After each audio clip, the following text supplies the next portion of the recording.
ലോക ജനസംഖ്യാ ദിനത്തിൽ മാതൃകാ സെൻസസ് നടത്തി Azhikkal government high school. Social science ക്ലബിന്റെ ആഭിമുഖ്യത്തിലായിരുന്നു ദിനാചരണത്തിന്റെ ഭാഗമായി വിവിധ പരിപാടികൾ സംഘടിപ്പിച്ചത്. സ്കൂളിന് സമീപത്തുള്ള 30 വീടുകൾ സന്ദർശിച്ചാണ് മാതൃകാ ജനസംഖ്യാ കണക്കെടുപ്പ് നടത്തിയത്. എത്ര പേരുണ്ട് വീട്ടിൽ മൊത്തം? 5 പേര്. എത്ര ആണുങ്ങളാ?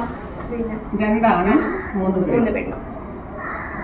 അഴീക്കൽ ഗവൺമെന്റ് ഹൈസ്കൂളിലെ വിദ്യാർത്ഥികളാണ് ലോക ജനസംഖ്യാ ദിനത്തിൽ മാതൃകാ ജനസംഖ്യാ കണക്കെടുപ്പ് നടത്തിയത്. 2011 അവസാന സെൻസസ് നടന്നത്. അതിനാൽ തന്നെ വിദ്യാർത്ഥികൾക്ക് സെൻസസ് നടപടിക്രമങ്ങൾ നേരിട്ട് കണ്ടറിഞ്ഞ അനുഭവമില്ല. ജനസംഖ്യാ കണക്കെടുപ്പിൽ ആവശ്യമറിയേണ്ട വസ്തുതകൾ ഉൾക്കൊള്ളിച്ച ചോദ്യാവലി തയ്യാറാക്കിയാണ് വിദ്യാർത്ഥികൾ ജനസംഖ്യാ കണക്കെടുപ്പ് നടത്തിയത്. വീട്ടുകാരിൽ നിന്നും ചോദിച്ചറിഞ്ഞ വിവരങ്ങൾ ഫോമിൽ രേഖപ്പെടുത്തി വിശകലനം ചെയ്ത റിപ്പോർട്ട് തയ്യാറാക്കി. അപ്പർ പ്രൈമറി, ഹൈസ്കൂൾ വിഭാഗം വിദ്യാർത്ഥികൾ പല ഗ്രൂപ്പുകളായി തിരിഞ്ഞായിരുന്നു സെൻസസ് നടത്തിയത്. സ്കൂൾ പ്രഥമാധ്യാപിക സ്മിത, PTA എക്സിക്യൂട്ടീവ് അംഗം മോഹൻദാസ് എന്നിവർ നേതൃത്വം നൽകി.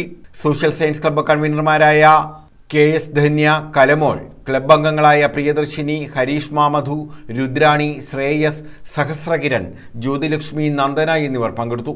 1987 ലോക ജനസംഖ്യ 500 കോടി തികഞ്ഞതിന്റെ ഓർമ്മയ്ക്കായി ഐക്യരാഷ്ട്രസഭയുടെ നേതൃത്വത്തിലാണ് ലോക ജനസംഖ്യാ ദിനം ആചരിച്ചു തുടങ്ങുന്നത്. ഇന്ത്യയെ സംബന്ധിച്ചിടത്തോളം ഈ ദിനം വളരെ പ്രധാനപ്പെട്ടതാണ്.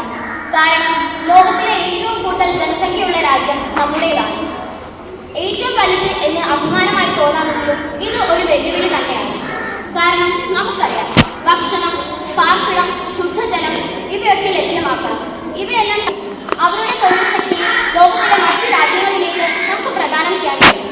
എങ്കിലും നമ്മുടെ രാജ്യത്തിന്റെ വികസനത്തിന് ഏറ്റവും അനുയോജ്യം ജനസംഖ്യ നിയന്ത്രിക്കുന്നത് തന്നെയാണ്. News bureau, Ochira.